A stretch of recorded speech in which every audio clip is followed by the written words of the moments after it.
Chapter 11. Rory stretched and opened her eyes to a sliver of daylight shining through the yellow gingham curtains in her room. Rubbing her eyes, she breathed in the scent of cooked chicken. She sat up in bed as she remembered Mrs. O'Toole had arrived last evening. Rory was quite happy that the cook Gabe hired arrived yesterday. Rory had shown the older lady the guest house, and she seemed happy with the arrangement. Rory had hurried to clean it before she arrived, so their cook could feel right at home. It was strange to have someone to cook for them. Rory felt guilty for not cooking for her and Gabe, but admitted it was a blessing she wasn't about to turn down. Turning to look at the nightstand, her gaze fell on her mother's diary. She had started reading the first journal entry last night. So far, she had learned about her mother's years in college and gained more insight into her mother's family. As she read the journal, her mother wrote about her alcoholic father and how he'd hurt her mother and his 5 daughters over and over again. Rory knew that her mother was younger than Florrie, Fawn, and Mary, but she had never heard much about her mom's oldest sister, Aunt Mallory. Her mom called her Mal. From her mother's perspective, Aunt Mal had taken a lot of abuse from Cedric Murphy, her grandfather, every time he was in one of his alcoholic stupors. She wrote that her grandfather had died when her mother had started college. All 5 sisters had come to his funeral to support her grandmother, but she'd written that they were all better off without him in their lives. Rory thought it was so sad that her grandfather's addiction to alcohol had caused him to be abusive to the family he loved. After grandfather died, her mother wrote that something must have snapped in her sister Mel because she never contacted them anymore. She tried to call her oldest sister and wrote that she often asked her to go for coffee, but Mel always pushed her away. Her mom was sad about that, but did her best to keep in touch with her other 3 sisters and to make friends at college so she wouldn't be so lonely. Last night, Rory had just got to the part in the journal where her mom graduated college and got a job working as a writer for a popular magazine.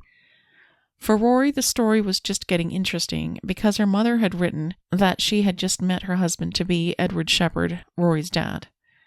She hadn't read anything after that because Roselle had texted her. "How's married life, Rory?" "Good," Rory texted back. "But not great? Come on, Rory, I need more." Rory texted, "Well, Gabe treats me well, but every time I think we're getting closer, he pulls away for some reason."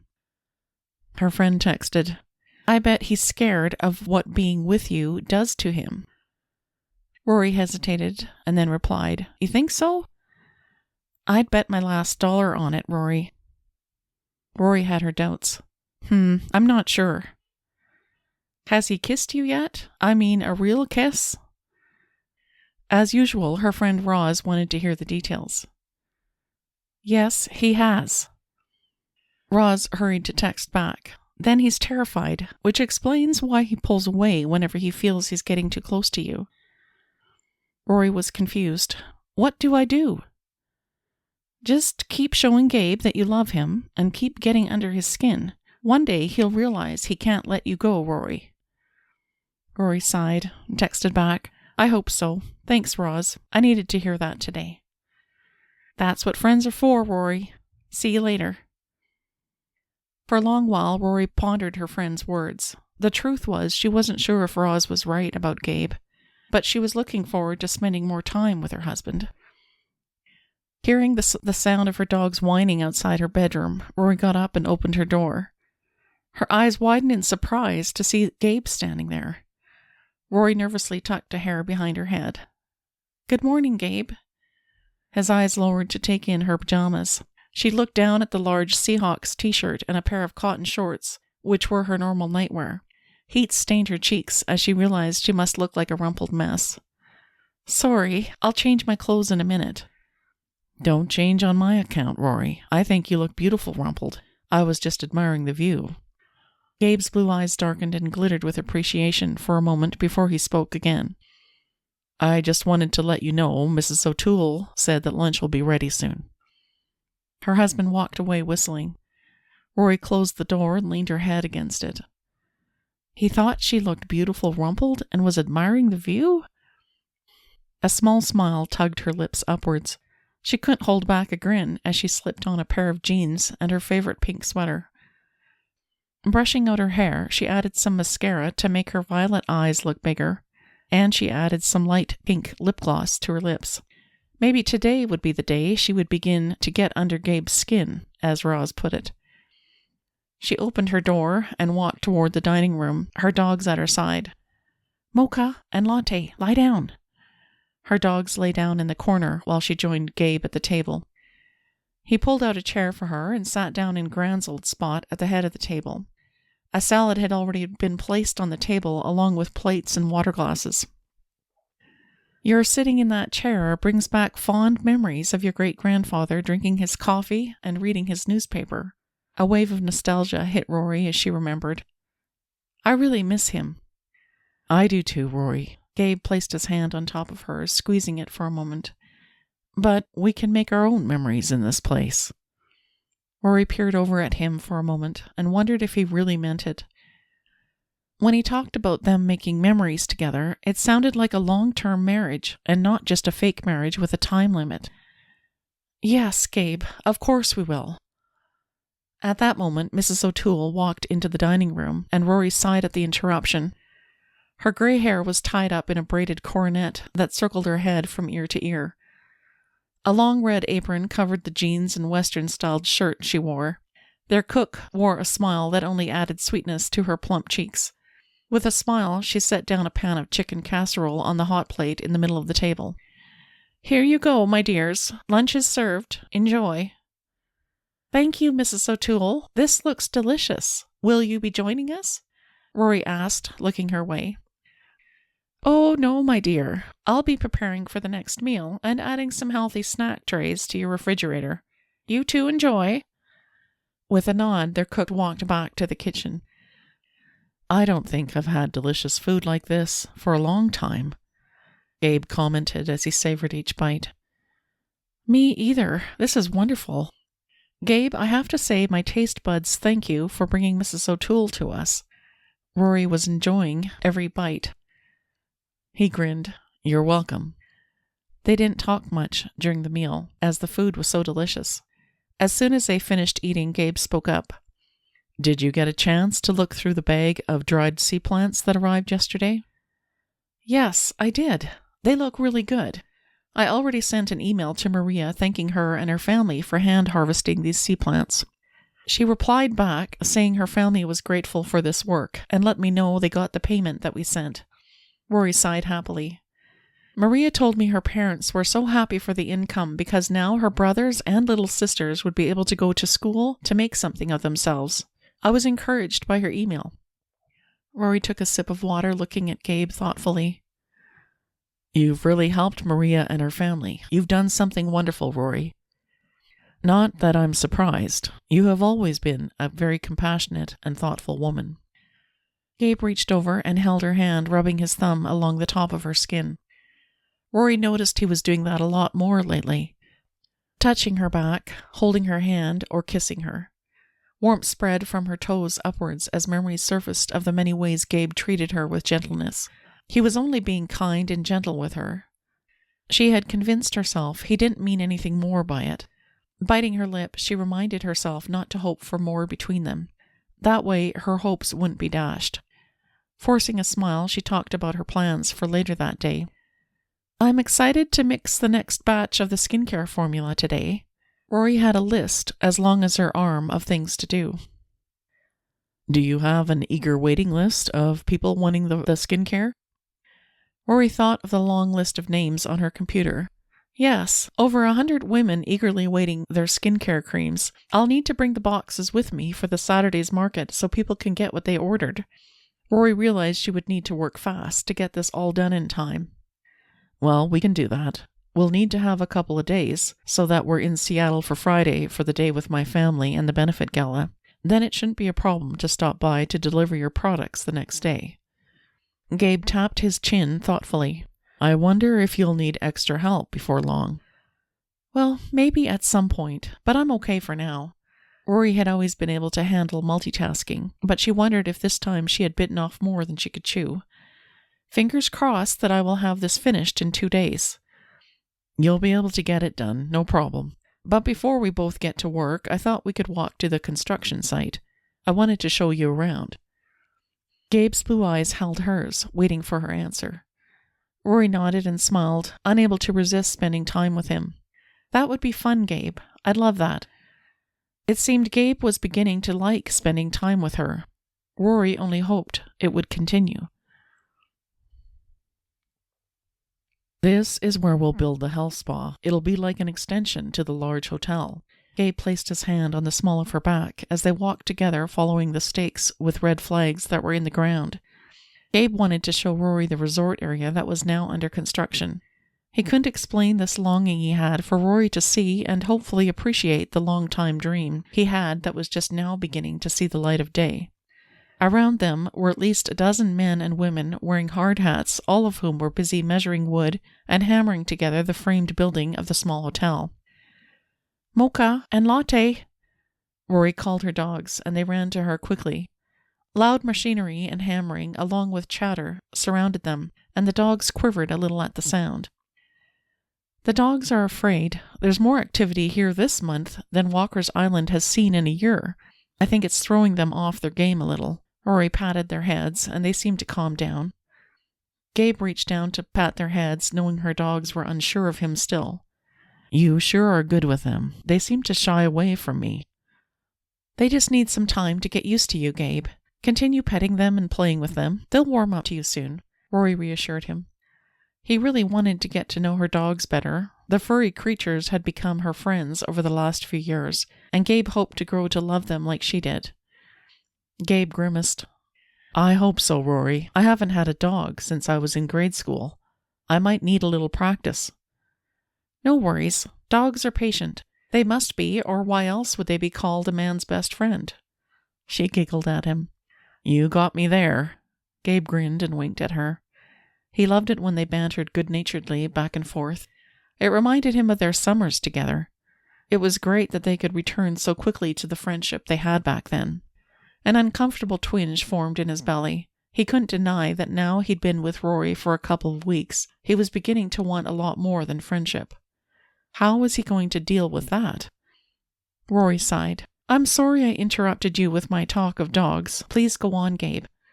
He chuckled. "I don't mind." They walked a little further, and he pointed out how the resort and health spa would be connected. And he also talked of the benefits for all the people who stayed here. "I can hear the passion in your voice, Gabe." Rory expelled a happy sigh. "Now that you've explained where all these buildings will be located, I can see it in my mind's eye, and it looks great. Gabe, I'm so excited for you. This resort and health spa will be amazing." "I hope so. But I think the health spa will be missing something unless you contribute." Rory turned to look at her husband, her eyes widening at the thought. "In what way could I possibly add anything that you don't already have?" "Your organic skincare products, of course." Gabe chuckled, shaking his head. He pulled her close and kissed her forehead, the rumble of laughter still in his chest. "Rory, so far, you've only offered your skincare products at the local farmer's market, am I right?" "Well, yes. I mean, I started making those creams to help my aunts, but then folks at the Paradise Lake Farmers Market became interested in the sea plant-based formula, so I started to make more. But I never thought it would go farther than that." Rory looked at him, her eyes wide. "I guess I'm just surprised that you would want to add my simple skin creams to your luxury health spa." "You, my darling wife, have created an organic skincare line that people are clamoring for, and it seems you're the only one who doesn't know it." Gabe shook his head, still grinning. Rory was one of a kind. Naively, she thought that people around their small town would be the only folks interested in the skin creams she had to offer. But he knew better. Gabe had seen people from one end of the country to the other, and he knew there would be many more who would love the products she formulated. "Maybe," Rory's brow puckered, looking doubtful. "But I have to admit, I'm surprised and amazed that you would add my products to your health spa that caters to people who insist on luxury and pampering." "You have created something that many ladies will consider a luxury, and they will feel pampered once they try it." Gabe spoke from a confidence born of experience. She shrugged and grinned over at him. "Well, if you think it's a good idea, then I'd be very pleased to add my products." "I know this might feel overwhelming, Rory." But this will be good for you as well as the health spa. Gabe tugged her hand and pulled her beside him. Come a little closer, and I'll explain the layout of the place. He invited her to imagine with him. In the front of the health spa will be the reception area with a nice bright and sunny feel to it. Behind that will be the different areas like a salt scrub bar to exfoliate your skin, 2 steam rooms, and 2 sauna rooms. And of course, lounge chairs both outside and inside where people can sit and read in between steam sessions. Right next door will be a tea room for people to enjoy after they've been through the spa. So what do you think? Gabe looked over at his wife, feeling happiness bubble inside him, as he imagined how it would look when it was finished. Rory giggled softly. That's great. You are so eager for this project to become reality. I believe this will be the best health spa around. You've thought of everything, Gabe, and all the people that come to the island will realize how well you've planned this. They'll love it. I have to admit, I think so too. As soon as they have the small hotel framed in, they are going to begin over here with the health spa. I can hardly wait for them to start. Gabe looked around, feeling satisfied with the progress that was being made on this project. He walked beside Rory, enjoying her closeness. You're like a kid on Christmas morning, Gabe. Her violet eyes danced. I have to admit, I am. I've dreamed about doing something like this ever since I was in middle school and Gran started bringing me to the island in the summer. Gabe looked over at the beach as memories flooded him. The idea for a hotel and resort to help people find joy again was only the beginning. The fuller picture came later. After my dad passed away, I thought about the idea for the health spa and realized this resort wouldn't be complete without it. People need a way to get rid of stress, find peace, be refreshed, and get a new perspective for their lives. If my dad would have had a similar type of support, I'm convinced he would still be alive today. But that was not to be. I'm sorry, Gabe. You lost your dad far too young. Rory's eyes held a shimmer of tears. I remember the summer that your dad died because you didn't come to the island. Your great-grandfather told my aunts what happened. I remember saying a prayer for you and hoping you would return the next summer. And you did, but you were still going through so much pain. Those were very difficult years for me. Gabe tucked her hand in his as they walked. But you helped me get through them. Rory squeezed his hand. He knew she was trying to offer what comfort she could. I helped you, Gabe? What did I do? Looking back, Rory thought she'd only been a pest, always asking Gabe questions and following him around like a puppy. Gabe grinned. You kept talking to me and asking me questions. You didn't allow me to wallow in my own sorrow. Because you were there, I needed to talk, and that really helped heal my heartache. I didn't realize that, Gabe. I'm glad if I was able to help even a little. They had reached the beach where they used to spend so much time together. Mocha and Latte ran along the water's edge, chasing each other. In that moment, Gabe felt closer to Rory than ever before. Thanks for sharing your memories, Gabe. It helps me understand a little bit more about your passion behind building the resort and health spa. Rory looked over at him. Gabe replied, I'm not the only one who lost a parent, Rory. You lost both of your parents, and at such a tender age. I still remember when you came to the island scared and shaking. Yes, it's true. I was terrified. I had just lost both my parents, and in my childlike mind I couldn't understand why they abandoned me. Rory blinked, trying to force the tears to go away. But then you came along, Gabe. You helped me not to be so scared anymore. Gabe stopped her suddenly. He looked up at the tree beside them, pointing his finger to the spot where they'd carved their names. When I first saw you, Rory, you were 6 years old and so scared you were shaking. Do you remember what I told you? Rory smiled, the memory as fresh now as it was back then. You told me that this tree was special, that it had roots that went down the deepest of all the trees on the island.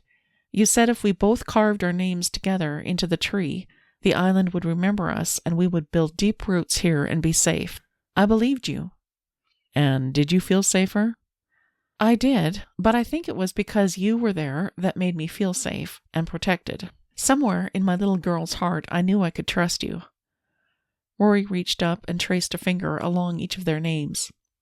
And you proved that again when you promised you would marry me if I was still scared when I grew up." "And here we are." Gabe focused his gaze on Rory, thinking how lucky he was. "Yes, here we are, years later." "And we still have another fear to tackle, or at least the person who is causing it." Gabe tucked her blonde hair behind her ears, worry for Rory's safety niggling at him.